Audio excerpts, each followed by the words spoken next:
sala de Jairo.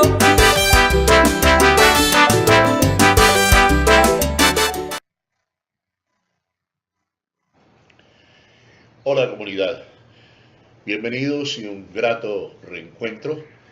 Aquí está la sala de Jairo, ya está nuestro invitado, quien nos visita muy especialmente. Para nosotros es inmensamente gratificante tenerlo. Estamos para los 5 continentes a través de la fibra óptica de Encali, con AIR, Alianza Internacional de Radio, 306 emisoras online por el mundo. Y estamos con Tuiteros Cali, el pulso virtual de la ciudad. Les decía en la antesala de Jairo que nuestro invitado es el doctor Manuel Ramiro Muñoz, director del Instituto de Estudios Interculturales de la Javeriana, y que dentro de nuestra filosofía de muy buenos contenidos que dejen reflexión, educación, conocimiento, interés general para la comunidad, ahí nosotros estamos jugados. Con eso palpitamos. ¿Y por qué es importante?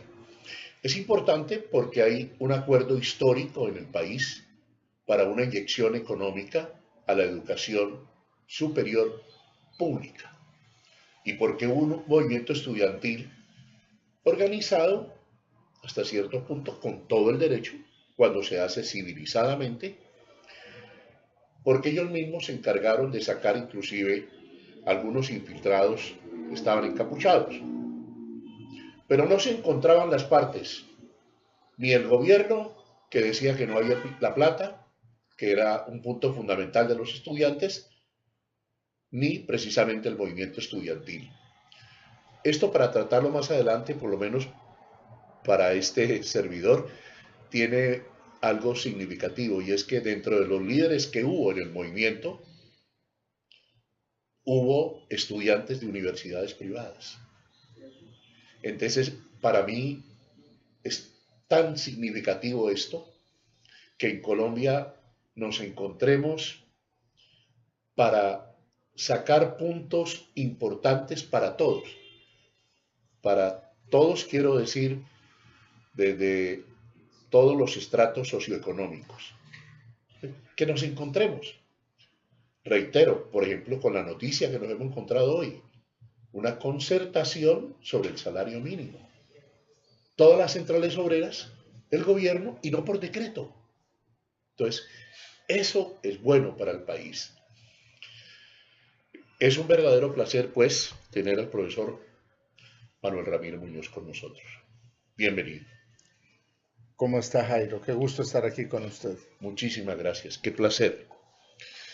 Gracias porque sé que interrumpe sus quehaceres ya y que es una persona muy ocupada por todo lo que hace el Instituto de Estudios Interculturales. Pero centrémonos en esto, donde ustedes son facilitadores, y darle la información a toda esta comunidad que nos ve. ¿Cómo ve usted que se haya logrado esta acta de acuerdo en beneficio de la educación pública superior? Pues, como usted lo dice, Jairo, es un acuerdo histórico. Desde 1989 no había una acción de gobierno que financiara en la base presupuestal de manera significativa la educación superior pública. Y es muy interesante que estén las universidades públicas en ese empeño, y es muy significativo para el país. La educación superior pública y de calidad es un patrimonio de todos los colombianos, y todos tenemos que rodear ese empeño y poder sacar adelante ese propósito. Hasta donde se pueda contar, ¿cómo se tejió esa filigrana ustedes como facilitadores? Porque llevamos 2 meses de que no había ningún acuerdo. El gobierno parado en que no hay la plata y los estudiantes buscando la plata. Nosotros llegamos 4 semanas antes del viernes en el cual el señor presidente hace la firma, y básicamente lo que aportamos fue un método para el diálogo. Nuestro aporte fue metodológico, generando unos principios de relacionamiento, unas reglas de juego en el diálogo. También en la facilitación ya más explícita, pudiendo moderar en algunas ocasiones importantes la mesa, más como facilitadores, porque quien dirigía la mesa definitivamente era la señora ministra y el señor viceministro de Educación Superior, que lideraron junto con los estudiantes, los delegados de los estudiantes y los profesores, la mesa. Pero era básicamente moderar, dar la palabra, hacer respetar los acuerdos metodológicos, lo que le llamamos los principios de diálogo y relacionamiento, que fueron lo primero que se discutió. Debo decir que este ejercicio lo realizó un equipo del Instituto de Estudios Interculturales, como fue una negociación larga de muchas horas hasta altas horas de la noche, había que estar cambiando el grupo de facilitadores y Carlos Duarte estuvo al frente con un equipo muy importante que debo decir, especialmente las investigadoras del instituto tuvieron un papel muy importante. Así es. Sí, el trabajo en equipo, ¿no? Sí, señor. Bueno, le quiero hacer esta pregunta. Se ha dicho que este arranque del gobierno de Iván Duque en los ministerios tiene personas técnicas y que no han tenido mucho recorrido por el sector político. Entonces se me ocurre preguntarle que si la señora ministra de Educación Angulo, o siendo técnica, estos están más predispuestos para este tipo de concertaciones. Por supuesto, además la señora ministra y el señor viceministro son personas que vienen con un recorrido en la educación en general y en la educación superior en particular. Tienen la actitud, la paciencia, el espíritu de diálogo que es tan importante. Y yo diría que lo que los caracterizó a ellos esencialmente fue una actitud responsable y muy sincera frente a los estudiantes. Ver qué se podía, qué no se podía, tocar todos los temas. ¿Y por qué enfatizo en lo responsable y sincera? Porque nosotros venimos de un déficit de espacios de participación reales.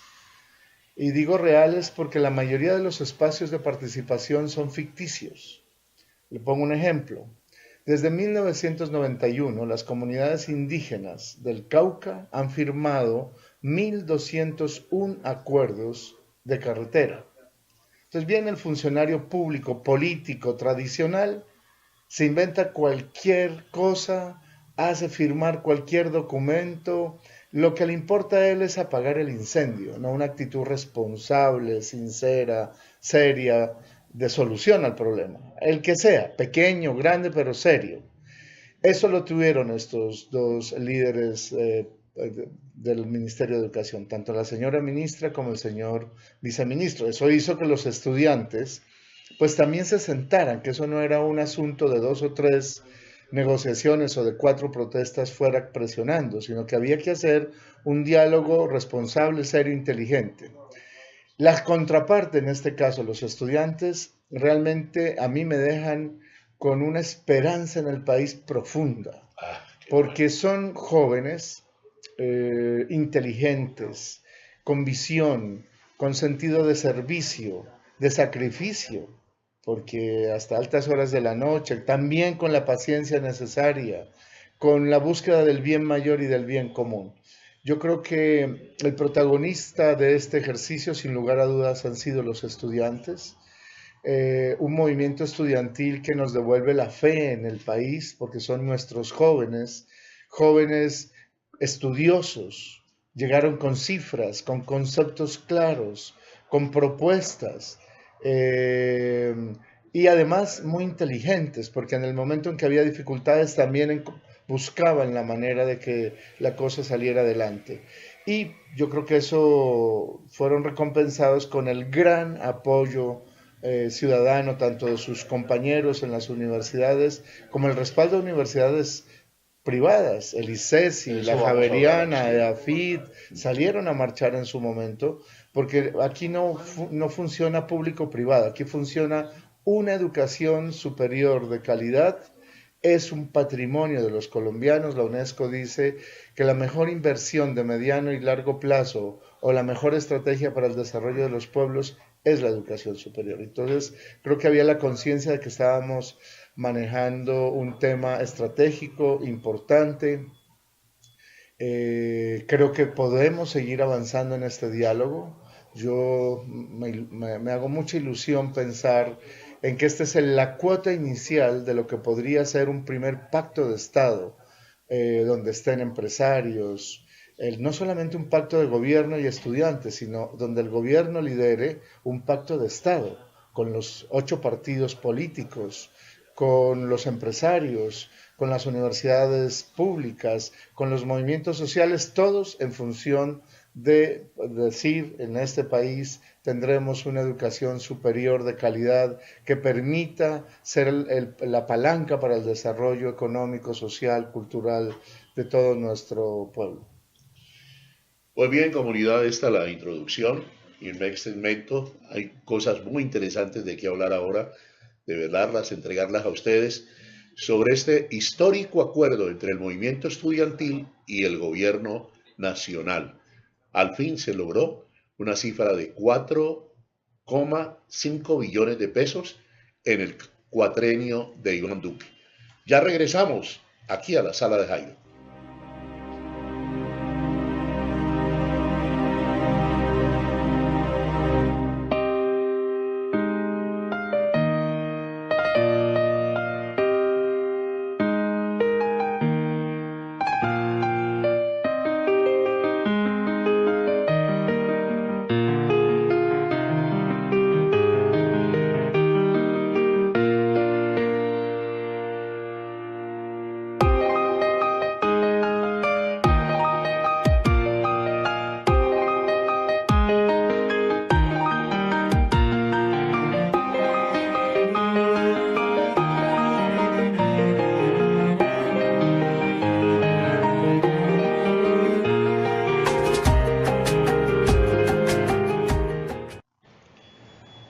Su equipo y usted que lo lidera, profesor Manuel Ramiro Muñoz, pues le ha tocado muchas situaciones con algún conflicto en el país.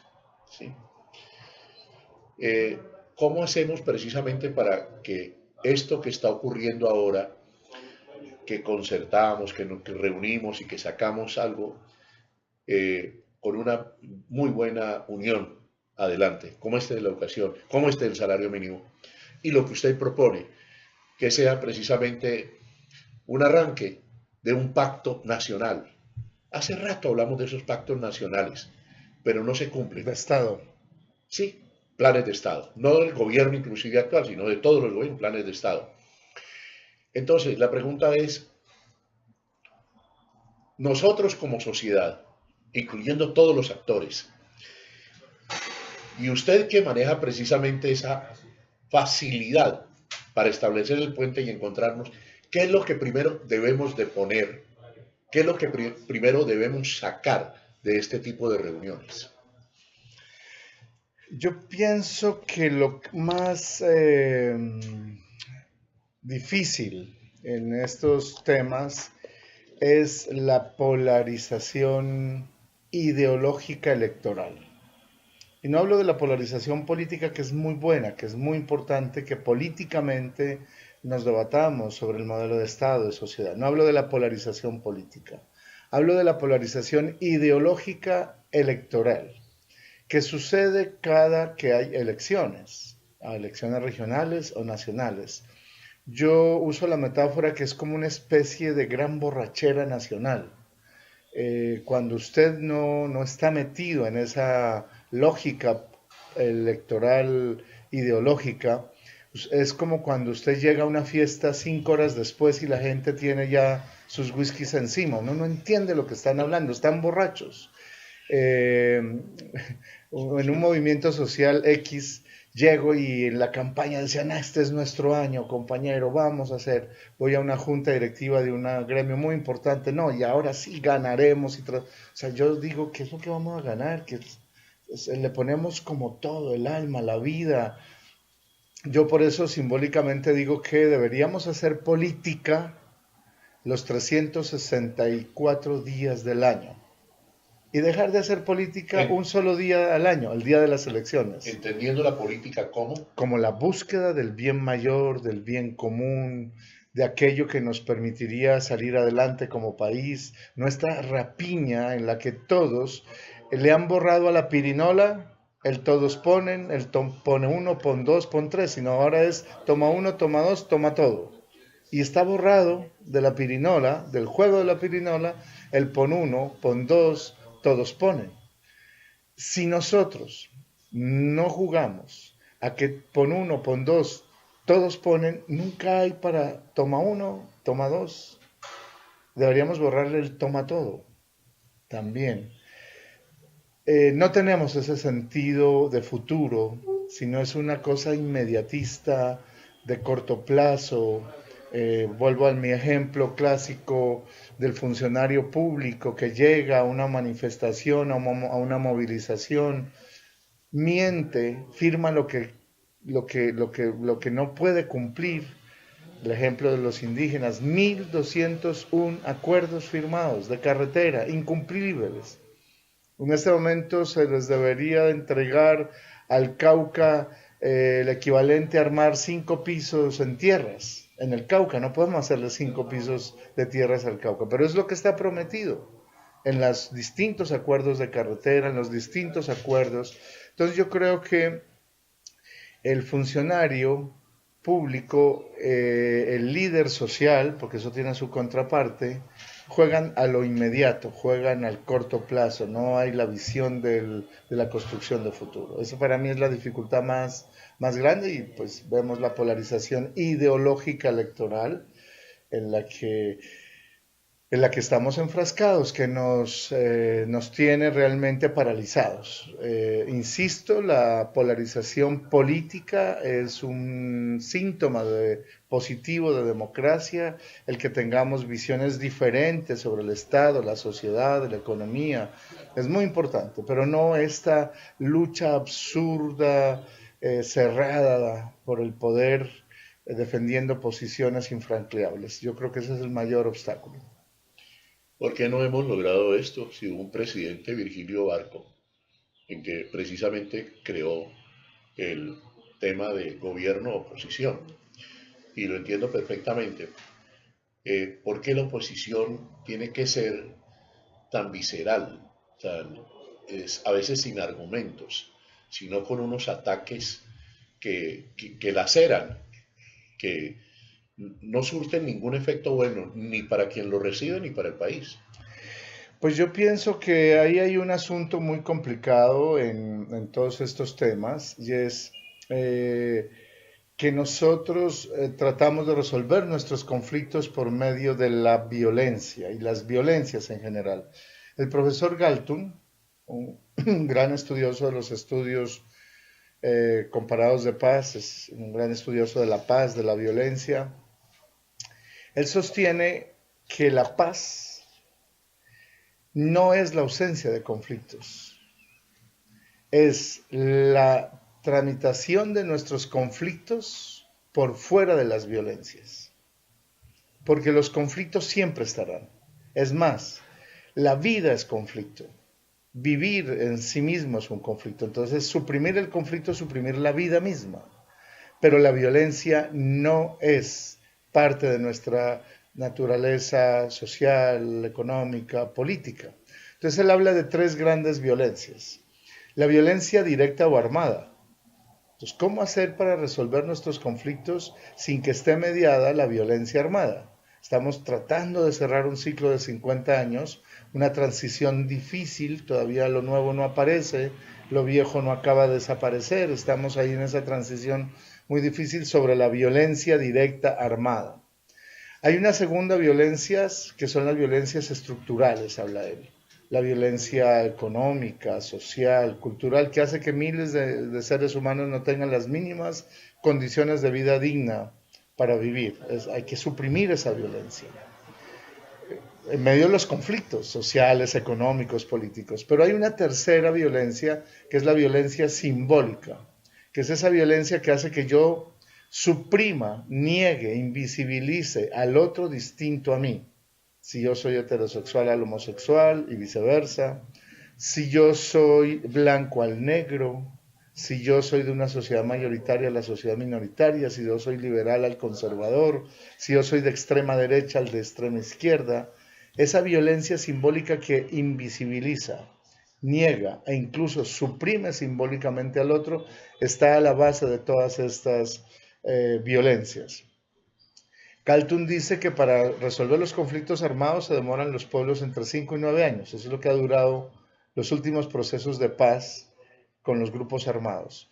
Para superar la violencia estructural se necesita un esfuerzo de políticas de Estado, no de gobierno. Por eso insisto en las políticas de Estado, así sea territoriales, no tienen que ser nacionales. Para un territorio todos nos ponemos de acuerdo para dónde vamos y trabajamos constantemente al menos una década. Solamente después de una década podemos ver algunos resultados significativos. Y la violencia simbólica es una violencia generacional. Solamente podremos superarla si nosotros, los adultos, casi que milagrosamente, no le heredamos a nuestros hijos y nietos nuestros prejuicios, nuestras negaciones, nuestras invisibilidades.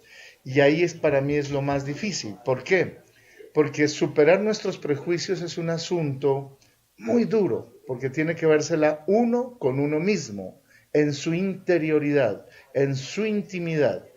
Y de las luchas más duras a través de la historia de la humanidad es esa, la de uno consigo mismo, venciéndose a sí mismo, ganándose a sí mismo y superándose a sí mismo en sus prejuicios, en sus negatividades, en sus odios, en sus rencores, en sus dolores. Muchas veces recuerde que todas estas cosas vienen de dolores. Es increíble los dolores que hemos sufrido en esta guerra de 50 años. Entonces es muy difícil la superación de esos dolores. Yo creo que ahí está la raíz de esa incapacidad que tenemos, pero también debo decirle como facilitador de muchos conflictos que suceden realmente cosas maravillosas. Poner de acuerdo a diversos es difícil, sí, pero se puede. Sí. Poner de acuerdo a contrarios se necesita mucha audacia de esos contrarios, mucha audacia. Se necesita que se peguen ellos mismos saltos que nunca habían podido pensar que lo harían para encontrarse con el otro. Pero poner de acuerdo a enemigos ya es un asunto, creo que hoy nos trasciende a nosotros. Yo creo que es un asunto más profundo. Yo creo que es la mano de Dios, independientemente de la religión que tengamos, es un asunto trascendente. Es un asunto que va más allá de mí y del otro para sumarnos en el nosotros. Ahí eso ya es algo inefable, algo profundo, que suele suceder en los corazones de algunos seres humanos que son capaces de salir y tenderle puentes y darle la mano a sus enemigos. Ahí ya se necesita casi que esa situación. En el primero y en el segundo los facilitadores ayudamos. En el tercero creo que es un conjunto de elementos distintos en los cuales suceden. Pero suceden y son maravillosos presenciar cuando suceden esos encuentros. Es nuestro invitado, el director del Instituto de Estudios Interculturales de la Universidad Javeriana, facilitador para este acta de acuerdo entre el movimiento estudiantil y el gobierno en favor de la educación superior pública. Ya regresamos aquí a la sala de Jairo.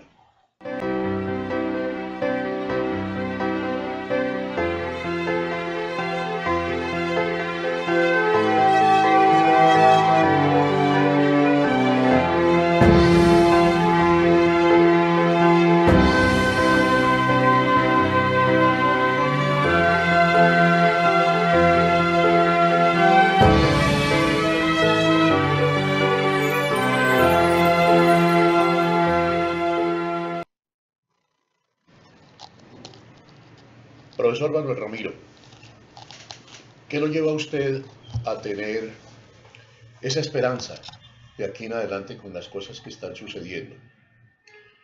Perdone, no soy negativo, soy un hombre muy optimista, pero en el 2019 vamos a cumplir el bicentenario de nuestra independencia. Y un repaso a la historia en general en estos 200 años dice que hemos sido violentos por naturaleza. Yo no sé cuántas guerras hemos tenido. A mí esas cosas históricas que son buenas tenerlas aquí en la cabeza, pero se me escapan, porque esas cosas tan negativas, tan trágicas, hemos tenido, usted lo sabe bien, cuántas guerras hemos tenido por diferentes motivos. Muchas. Ahora hemos tratado de organizar esto de los 53 años para acá con un grupo y pues yo no sé si valía la pena hablar de un balance de si eso lo hicimos bien o lo hicimos mal, porque también hay unos conceptos antagónicos en el país de que no estuvo bien o que estuvo mal. Pero ¿qué lo hace usted entonces tener esperanza si por nuestras venas corren 200 años de violencia? Sí, pero también corren 200 años de construcción de este país. Así es. Recuerde que nosotros de los años 30 a los 50 empezamos el desarrollo de este país. Este país es muy joven en su desarrollo, en su visión de futuro. Eh, y estas guerras son guerras que han sucedido por distintos motivos. Lo primero es decir que no es un continuum de una guerra que se repite, sino son distintas guerras por diversos motivos. Es increíble, por ejemplo, ver que en el siglo XX, esta guerra que comenzó hace 50 años, fue antecedida de un proceso, de un tiempo de paz largo también. La Guerra de los 1000 días fue una de las grandes últimas guerras antes de la violencia de los 50. Sucedió al comienzo, terminó a comienzos del siglo XX. Y de ahí en adelante hubo una confrontación liberal, conservadora, hubo una hegemonía conservadora en el poder, hubo 16 años de república liberal y ahí no había muertos. Los antecedentes históricos nos muestran que fue la masacre de Gachetá en 1946 el primer acto de violencia partidista. Es decir, la violencia tiene sus orígenes y tiene se termina, y hay ciclos de violencia. Ahora, nosotros recurrimos siempre a ciclos de violencia. Es verdad, sobre todo en los últimos tiempos hemos tenido una dinámica de violencia, negociación, paz, violencia, negociación, paz, violencia, negociación, paz. ¿Por qué? Porque definitivamente no ha habido acuerdos como en los otros países hicieron después de las guerras. Mire, la guerra civil española termina en un momento muy complejo, con muchas complejidades. No quiero ser simplista, pero empieza con el Pacto de Toledo. El Pacto de Toledo lo hace un político joven. Usted me quiere decir, perdón, profesor, excúseme, que Adolfo Suárez se parece a Iván Duque. Más bien que Iván Duque podría tener la posibilidad de parecerse a Adolfo Suárez. Este político joven, que no era el heredero natural de Franco, era Carrero Blanco, a quien la ETA le pone la bomba debajo de la casa, y entonces es el heredero de Franco, hace una cosa maravillosa, reúne a todo el mundo, incluso sus contradictores en Toledo, y hacen los famosos pactos de Estado, que son pequeños, son 5. Los más importantes son 5. Vamos a excluir la violencia de nuestra práctica política. Por eso cuando ETA mataba, todo el mundo reaccionaba, era pacto de Estado. Ahí no funcionaba izquierda, derecha, centro. Cuando los grupos GAL, que eran grupos de la policía, en tiempos de combate a ETA, empezaron a matar a la gente de ETA, todo el mundo reaccionó. No dijeron estos sí son buenos muertos, como suele pasar aquí. No, todo el mundo reaccionó. Hay un pacto de Estado. La violencia la tenemos que excluir de nuestra práctica política. E incluso recuerde que se fue la caída de Felipe González, los grupos GAL, porque la policía no capturaba, que era su deber, sino mataba a gente de ETA que encontraba. Pero toda la sociedad reaccionó y dijo, así no es. Pero ese era un pacto de Toledo. Segundo pacto de Toledo, vamos a invertir en infraestructura en este país.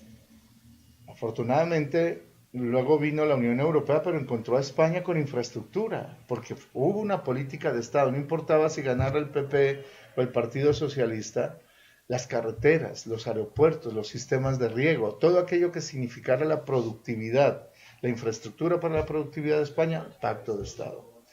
Mire qué curioso, un pacto de Estado, educación superior pública y salud pública y de calidad para todos. Fue otro pacto de Estado. Luego la transición en el pacto estaba que habría una nueva constitución. Están cumpliendo creo que 42 años de la constitución, si no estoy mal, que luego lo llevaron al pacto de la Moncloa y se da la constitución política. Pero finalmente hicieron un pacto de Estado. Era curioso ver a Pedro Sánchez al lado de Rajoy aplicando el principio constitucional para la no independencia de Cataluña. Y Pedro Sánchez tenía sus amigos Puigdemont y ellos son sus amigos. Pero había un pacto de Estado. La unidad de España no es negociable. Autonomía sí, las más grandes autonomías, pero la unidad territorial era parte del pacto de Estado. Si usted se da cuenta de la transición en Chile, después de la dictadura de Pinochet, hubo los famosos pactos de Estado liderados por el presidente Lagos, que permitieron que todo el mundo, los militares, las élites económicas, los movimientos sociales dijeran, vamos a ir hacia allá.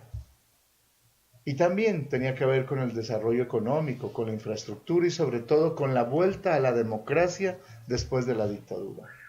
Hubo pactos de Estado, no que el Partido Liberal toma una bandera y como la tiene el liberal, la contraria tiene que ser el conservador.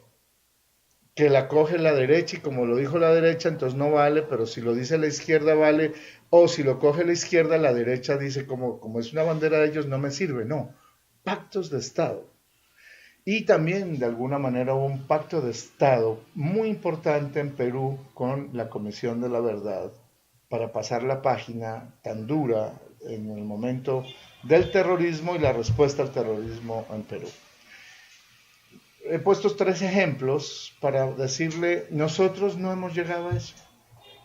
Recuerde que la salida de la violencia de los años 50 fue el pacto de Sitges y Benidorm, entre Laureano Gómez y Alberto Lleras, pero fue un pacto político de partidos. Exacto. No un pacto de Estado. Allá no estuvieron los empresarios, no estuvieron los movimientos sociales, no estuvo la sociedad en su conjunto y las instituciones. Fueron los partidos, se pusieron de acuerdo y crearon el famoso Frente Nacional. Nosotros en el siglo XX no hicimos ningún pacto de Estado. Pacto nocivo, se podría decir. No, son pactos de gobierno pero que no van al corazón del asunto. El Procurador General de la Nación, el doctor Fernando Carrillo, siempre me corrige y me dice, Manuel, sí hemos tenido un pacto de Estado, la Constitución del 91. Y tiene razón, hay un pacto de Estado que es la Constitución del 91. Pero la Constitución del 91 fue tan perfecta, un pacto de Estado tan ideal como nos encanta a los colombianos, lleno de tecnicismos, que luego la Corte Constitucional misma dice que hay un Estado inconstitucional de cosas. Tiene que ser un pacto de Estado sobre cosas concretas, 2 o 3. El Acuerdo de La Habana, maravilloso, yo lo celebro, me parece que es un gran salto importante en nuestro país, que estamos en una transición difícil, pero 289 páginas. Tenemos el fetiche de la palabra. Y además nos encanta decir que es el único pacto, el mejor, el único, el diferencial. La Constitución del 91, la mejor constitución del mundo. Nos hace falta ese sentido práctico de, venga, pongámonos de acuerdo de las 3, 4, 5 cosas. Y ojo, el presidente Duque está hablando del asunto. Y ojo, el doctor Petro está hablando del asunto. Uno ha hablado pacto sobre lo fundamental, Petro, el doctor Duque ha hablado de pacto de futuro y el pacto para salir adelante. O sea, la palabra pacto, afortunadamente, ya está en el lenguaje de nuestros políticos. Ahora, cada uno quiere hacer el pacto para ser el prócer que salga adelante. Y lo primero que tendrán que hacer nuestros dirigentes es tener la humildad suficiente para saber que un pacto de Estado se hace con los contrarios e incluso con los enemigos. Y que todos son protagonistas de ese futuro del país. Profesor Manuel Ramiro Muñoz, hemos hecho pactos, está bien, pero también he escuchado que nosotros, por ser una república santanderista, entonces esos pactos terminamos destrozándolos por letras menudas o porque no, que esto no es así, que esto es para allá, que esto es para acá. Entonces los destrozamos, que dicen que por ese motivo de ser una república de leyes con la filosofía santanderista, entonces lo destrozamos. ¿Usted lo ve así? Mire que los últimos negociaciones, llamémoslo así, la negociación de los estudiantes, cambia de lógica. Vamos a lo concreto, al presupuesto, la reforma del ICETEX, evaluación de profesores, o sea, va a lo concreto.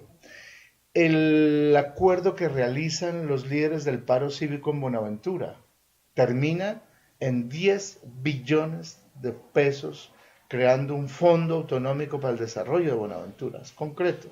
Ya están allá, ya está la plata, y están los planes y están empezando a actuar.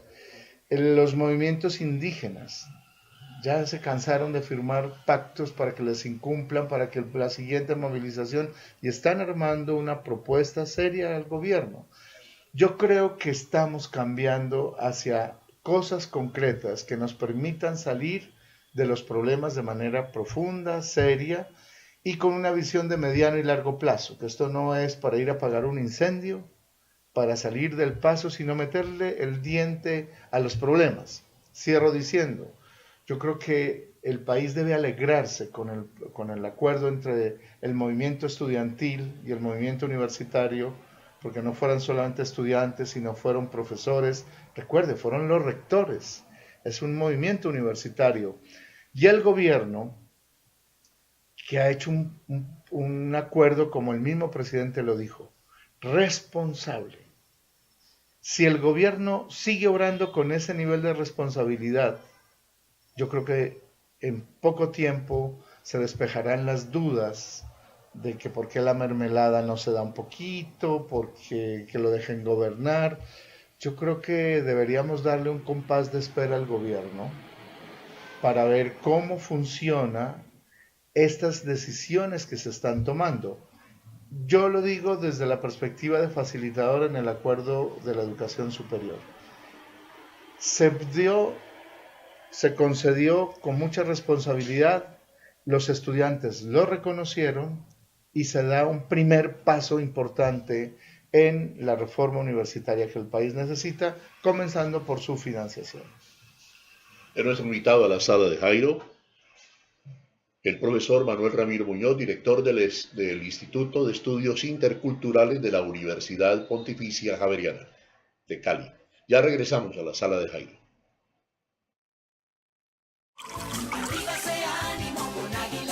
Tomémonos un tinto, seamos amigos. Café Águila Roja, calidad certificada.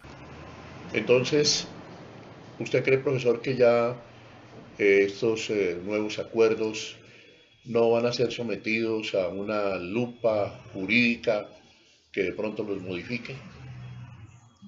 Con nuestro espíritu santanderista, como dice usted, seguro, pero creo que hay una altísima legitimidad social.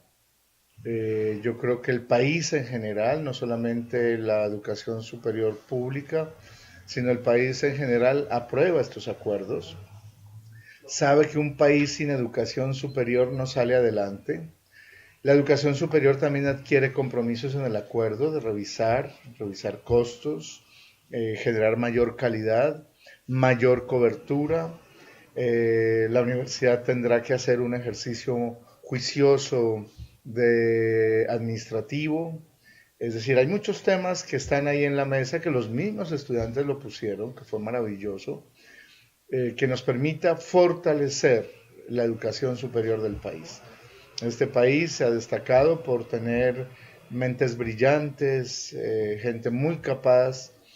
Se pierden muchas oportunidades no por falta de capacidad. Se pierden muchos científicos, músicos, artistas, no por falta de capacidad, sino por falta de oportunidades, y la educación superior pública de calidad debe brindar esas capacidades y esas oportunidades. O sea que las firmas están garantizadas. Es decir, sabe, profesor, que nosotros tenemos una gran desconfianza cuando se firman estas cosas, o estas cosas importantes, mejor, para no ponerlo simplista. Y tienen temor siempre de que de pronto no haya cumplimiento. ¿Qué nos garantiza que en esta oportunidad va a existir un cumplimiento sobre lo que se firmó? Pues dentro de la mesa están garantes como el señor procurador. La Procuraduría, usted sabe que es un buen garante de cara a los funcionarios del Estado que no quieran cumplir los acuerdos. De hecho, el procurador sacó una resolución en la cual pone unas sanciones muy fuertes a funcionarios que acuerden asuntos incumplibles. Eso fue maravilloso. Pero por otro lado está la Defensoría del Pueblo, que también tiene, como Ministerio Público, es un muy buen garante. Y yo creo que el mayor garante de esto es la convicción del señor presidente de la República de que aquí hay algo positivo para el país, y la convicción de los estudiantes y profesores que están al otro lado de la mesa también de que aquí se logró algo importante. Yo creo que yo creo que es la mayor garantía. Las partes, el gobierno nacional encabeza el presidente con la ministra y el viceministro y los asesores, gente muy capaz, y el movimiento estudiantil, el movimiento de profesores, los rectores y la sociedad, que creemos en términos generales que aquí se dio un avance importante a favor de todo el país. La educación superior, pública y de calidad es un propósito de todos. Yo creo que ahí también estaría la garantía de que este acuerdo no se va a echar para atrás. Y que además hay que avanzar. Yo creo que es un primer gran paso, pero deben seguir otros pasos que ya están en la mesa, que están en la agenda para seguir siendo discutidos. ¿Qué lectura le da usted a que precisamente en este movimiento, que fue variopinto de universidades públicas del país y privadas también, pero que dentro de los líderes, y salió por las redes sociales felicitando a este líder, creo que de una universidad de Antioquia, haya sido precisamente de una universidad privada? ¿Cuál es la lectura que usted puede dar? Yo diría dos cosas. El protagonismo central lo tienen esos jóvenes y esos profesores de la universidad pública que, debo decir, obraron con muchísima responsabilidad, con mucho juicio, con mucha capacidad, con cifras, con análisis, que es muy importante uno como facilitador estar con partes informadas, que tienen esa disposición de buscar el mejor camino. ellos son los protagonistas. El hecho de que haya estado universidad privada cerca, tanto en los líderes estudiantiles y que nosotros como facilitadores que somos de una universidad privada, tiene una connotación, y es que lo que he repetido varias veces, la educación superior pública y de calidad no es un asunto de las universidades públicas, es un propósito de todos los colombianos. Yo personalmente hice mi doctorado en España, en Barcelona, en la mejor, creo, universidad pública hoy según los rankings internacionales, que es la Universidad de Barcelona, de la mejor de España. Y pues yo pagaba 400 euros al año mi matrícula, porque es una universidad pública y de calidad. Y yo creo que esa oportunidad la tiene que tener muchos de los jóvenes en este país que tienen todas las capacidades y que deben tener la oportunidad de desarrollar sus capacidades. Eso es la mejor inversión que un país puede hacer en la educación de sus jóvenes y en una educación superior de calidad. La gran pregunta que queda ahí, entonces, usted en la universidad privada, ¿dónde queda? Yo creo que nosotros somos parte del sistema, muy importante, del sistema de educación superior. Somos un muy buen complemento para la educación superior del país. Aportamos también nuestros diferenciales en formación, en especialización, pero la base de la educación superior en el país debe ser pública y de calidad. Hemos entregado, o estamos, porque no hemos terminado, vamos a un segmento, al último, detalles de cómo fue este acuerdo que se ha catalogado de histórico y que buena parte del país dice que el movimiento estudiantil es el personaje del año. ¿Usted estaría de acuerdo? 100%. Sí, personaje del año. El personaje del año, claro, además nos da esperanza ver a nuestros jóvenes haciendo este tipo de movilización en su contenido y en su forma perfectos. Ay, profesor, yo les quiero dejar aquí una pregunta ya para el otro segmento. ¿Por qué nos birlaron? ¿Qué fue lo que pasó con el Estatuto Anticorrupción? La primera vez que hay un movimiento de 11 millones de votantes, votamos yo. Entonces, desde las 7 de la mañana pendiente para ello, y yo no veo nada del Estatuto Anticorrupción. No veo nada. Ya regresamos a la sala de Jairo. Haz realidad tus sueños y alcanza tus metas estudiando en la Universidad Libre uno de nuestros programas de pregrado o posgrado. Universidad Libre, una filosofía social hecha universidad.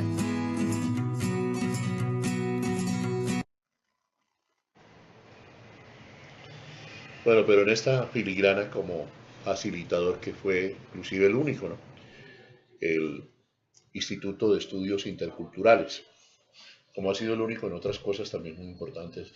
Yo quiero darle un agradecimiento de la comunidad que represento y como ciudadano y como periodista, doctor Manuel Ramiro, por todo eso que ustedes han hecho. Yo sé que ustedes han ayudado a que el país de pronto no se incendie en otras cosas. Recuerdo facilitación y participación con el paro de los corteros de caña. Recuerdo también cuando el presidente Santos tuvo un problema con los indígenas y ustedes intervinieron. Sé la inmensa labor que ha hecho el instituto frente a las comunidades del Pacífico colombiano, las indígenas, las afrodescendientes. Sé todo lo que usted ha luchado porque haya una universidad y una universidad que respete las raíces culturales de esas comunidades. De manera que son muchísimas cosas por las que le agradezco profundamente, porque ha sido un servicio muy grande, un servicio muy importante para el país. Pero ya para cerrar lo del acta de acuerdo entre los estudiantes y el gobierno, le quiero preguntar, porque uno es curioso y como periodista, ¿no? ¿Cuál fue el momento más difícil? Sí, bueno, antes de responderle, mi querido Jairo, usted sabe que a mí no me gustan las entrevistas, no yo me sé, gusta la exposición a los medios yo sé. y acepté porque valoro mucho su trayectoria y Gracias, sobre Pedro. todo el espíritu con que usted hace sus programas, siempre en Muchas favor de gracias. la comunidad, está jugado todo el tiempo a eso, en la radio, en estos nuevos medios, y por eso acepté, porque Sí, yo, usted sabe, creo que es un privilegio para mí, gracias. el éxito de un facilitador es inversamente proporcional a su exposición en los medios, Qué pero definición, me parece qué definición. que vale la pena contarle en esta Navidad cosas buenas y hacerlo acá en su programa. Muchas gracias. El tema de los momentos más difíciles, curiosamente, fue la última noche. La última noche, el jueves, recuerde que se dio unas manifestaciones muy fuertes en Popayán. Esas manifestaciones terminaron en enfrentamientos con el SMAT. Un grupo de estudiantes universitarios se refugiaron dentro de la Facultad de Música de la Universidad del Cauca. Ahí tuvimos el lamentable hecho de la pérdida de uno de los muchachos, perdió uno de sus ojos en el enfrentamiento con el SMAT. En fin, entonces los muchachos, el acuerdo se iba a firmar el jueves en la tarde. Iban ya camino a la casa de Nariño. Y en medio del camino se regresaron cuando sucedió lo del joven y había 7 personas retenidas por la policía. Entonces regresaron al ministerio y dijeron no firmamos.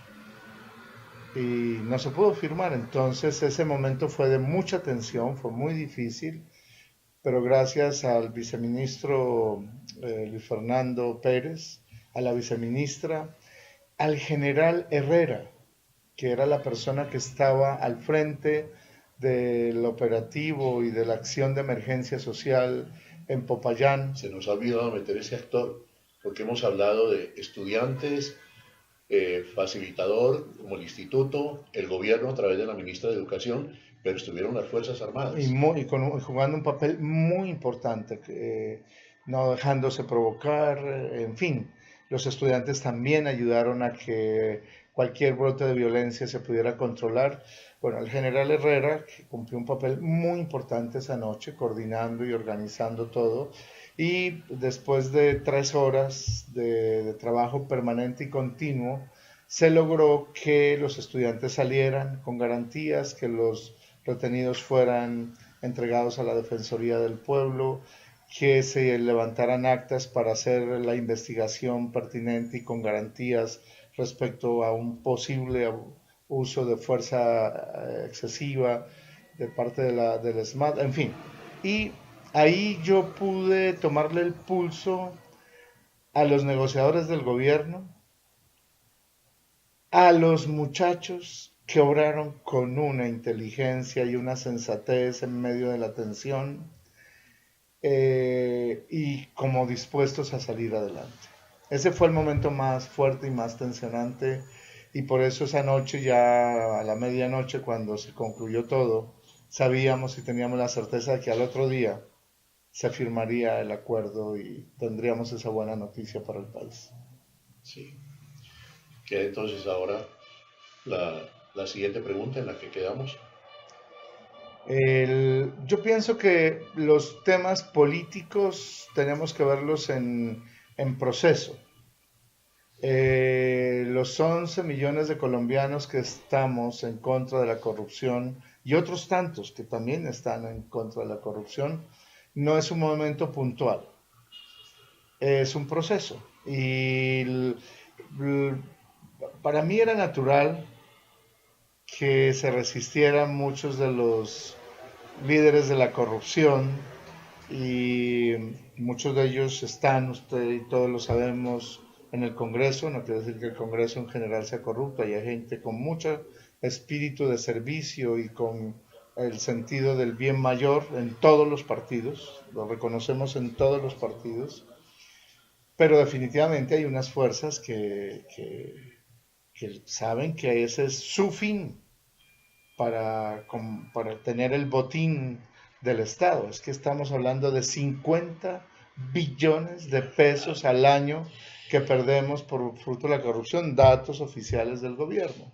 Entonces, definitivamente esa es el Procurador General de la Nación tiene una frase que me encanta, ¿no? El humo de la guerra no nos dejaba ver la gravedad de otros problemas en el país, entre ellos la gravedad del tema de la corrupción. Una corrupción que hunde sus raíces profundas en muchas instituciones, privadas y públicas. La ventaja es que estamos hoy en la era de la globalización y de la mundialización. Y si las cosas no pasan en Colombia, pasan fuera. La jurisdicción universal para crímenes de lesa humanidad, los controles fiscales para crímenes económicos o delitos económicos, tanto en Estados Unidos como en Europa. Es increíble que un presidente en España haya caído porque su jefe de tesoreros, sus tesoreros hayan incurrido y se investigue y se afonde. Y esa trama de corrupción, usted sabe, tiene sus tentáculos en muchos lugares. Esas investigaciones siguen. En fin, esto es un proceso. La buena noticia es que hay 11 millones de personas que despertaron del letargo y que ya no están dispuestas a aguantar ni a soportar que el tesoro público se lo lleven los privados. ¿Ese es un indicativo de que habrá más participación ciudadana en la votación? Seguramente va a haber. Y que temas estratégicos como la construcción de bienes públicos, educación superior, salud, carreteras terciarias, sistemas de riego en el campo, la lucha contra la corrupción, son temas eje de la agenda que va emergiendo con mucha fuerza y emerge en medio de las circunstancias actuales. Recuerda, estamos en una etapa de transición. Las transiciones se caracterizan por eso, porque lo viejo no desaparece y lo nuevo no acaba de aparecer, pero ahí va surgiendo. Yo creo que de nosotros depende de que esta transición sea para bien, sea positiva, que no dure mucho tiempo. En muchos temas la transición española todavía está en ciernes, o sea, depende de la sociedad. Yo, al ver a los muchachos, a los movimientos sociales, a los empresarios, a estos líderes actuales en el gobierno, que algunos los llaman técnicos, yo me nace mucha esperanza en el futuro inmediato del país. No, muy difícil en medio de muchas cosas, pero creo que tenemos buenas noticias. Doctor Manuel Ramiro Muñoz, muchas gracias por haber estado aquí en la sala de Jairo. Cuando haya que sea un pequeño porcentaje de esa parte proporcionalmente inversa a lo que usted hace, que haya una endijita para poder conversar, por favor. Usted tiene buenas nuevas, cosas muy interesantes para el país, entonces aquí está lista la sala de Jairo. Muchísimas gracias. Por último, pues ya usted lo sabe, pero le quiero contar a la comunidad. Manuel Ramiro Muñoz en Consejo Asesor de Comisión de la Verdad. Sí, señor. Aquí decimos coloquialmente que otro chicharrón. No, es una bonita oportunidad. Sí, es el Consejo Asesor, está constituido por gente muy valiosa, muy diversa, como se podrá dar cuenta. Sí, claro. Exministras del presidente Uribe, académicos muy reconocidos, defensores de derechos humanos, una comisión plural para que podamos ayudar a responderle a los comisionados esas tres grandes preguntas. ¿Qué nos pasó? ¿Por qué nos pasó? Y la más importante, ¿qué hacer para que no nos siga pasando la violencia como parte de nuestra forma de resolver los conflictos? ¿Es optimista? Sí, muy optimista, porque esta Comisión de la Verdad jurídicamente tiene una condición espectacular, está hecha para la reconciliación. Y los 11 comisionados, con quien estaba muy cerca de ellos, acompañándolos a preparar su metodología, su lectura común del mandato de 13 puntos, la estructura orgánica, especialmente el despliegue territorial en el país. Esos 11 comisionados son plurales, expresan una diversidad amplia, contrario a lo que mucha gente considera, y saben de su tarea histórica para el país, y son gente muy responsable. Y seguramente va a pesar muchísimo algo que es vital, que lo dicen en todos lados los señores comisionados, es la verdad que se construya no será la verdad de los 11, sino ellos serán los parteros de la verdad que todas las víctimas de las FARC, las víctimas del Estado, las víctimas de los terceros, puedan revelar. Pero una verdad que tiene un fin, que no nos vuelva a pasar. Recuerde, la reconciliación es el objetivo definitivo de la comisión.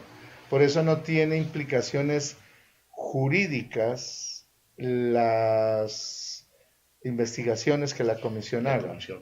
La JEP sí, lo jurídico se resuelve en la JEP. Eso sería como una catarsis. Claro, y sobre todo encontrar las causas, las dinámicas, los impactos y la mejor manera de poder hacer encuentros de reconciliación, de reconocimiento entre víctimas, perpetradores y ojalá encontrar las claves, que es lo más importante, para la no repetición, para que no vuelva a suceder lo que nos ha pasado, que es una barbarie. Es que nosotros no tenemos la conciencia muchas veces porque no nos ha tocado, porque la guerra sucedió en lo rural, no en la ciudad.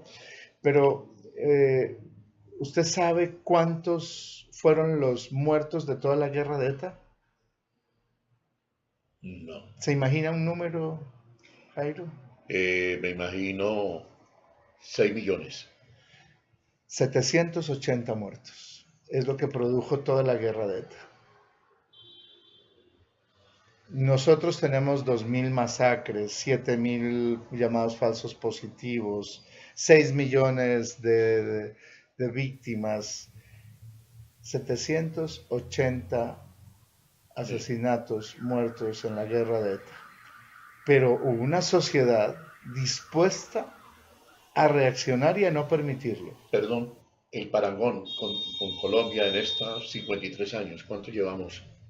¿Cuántas víctimas? ¿Cuántos muertos? Pues se habla de cerca de 500.000 muertos y asesinatos. Eso es una barbarie.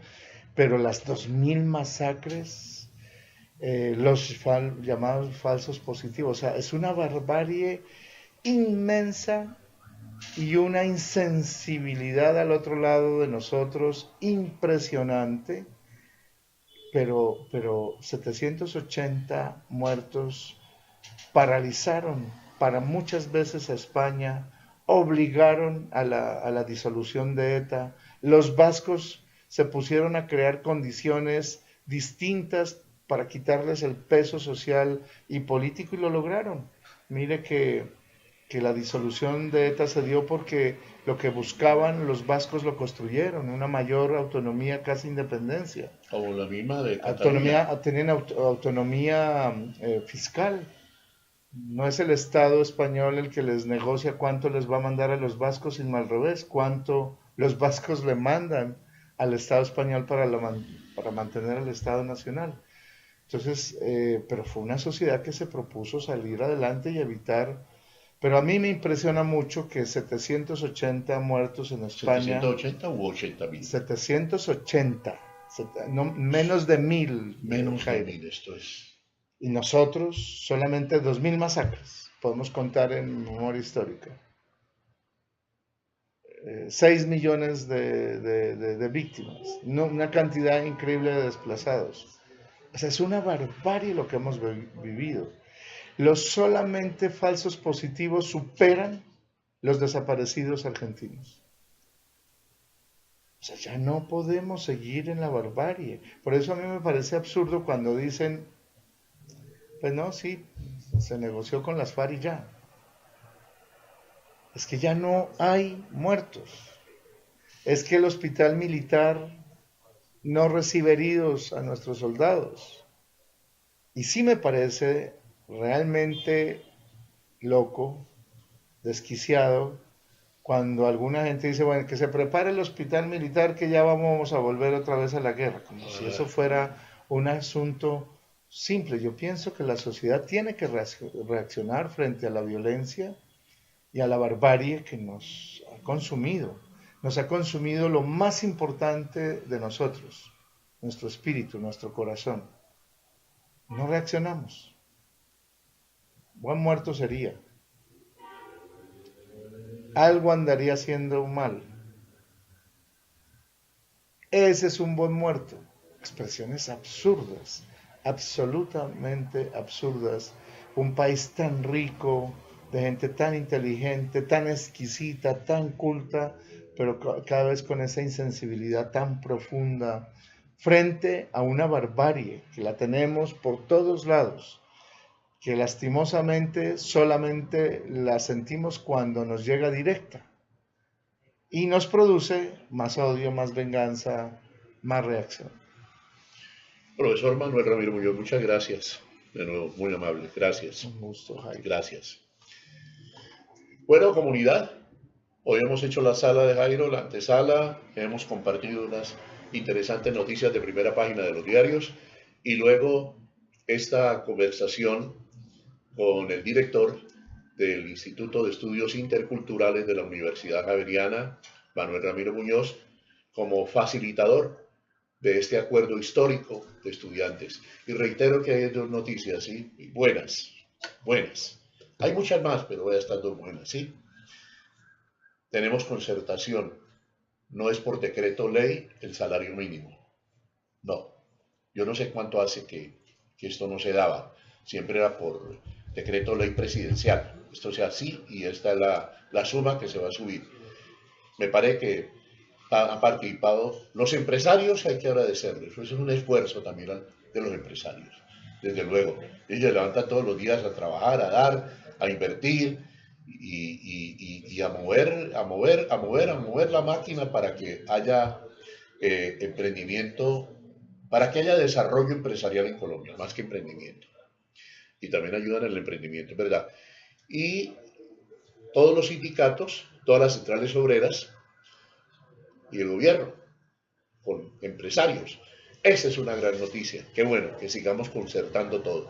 Y esta de la cual nos hemos ocupado hoy, que fue el acuerdo del movimiento estudiantil con el gobierno, donde participaron también las fuerzas militares y donde fue facilitador el Instituto de Estudios Interculturales de la Javeriana. Gracias por habernos acompañado. En la sala de Jairo, educación. En la sala de Jairo, medio ambiente. En la sala de Jairo, salud y cultura. En la sala de Jairo, entretenimiento. En la sala de Jairo, empresarios. En la sala de Jairo, por el bienestar de la comunidad. La sala de Jairo, la sala de Jairo.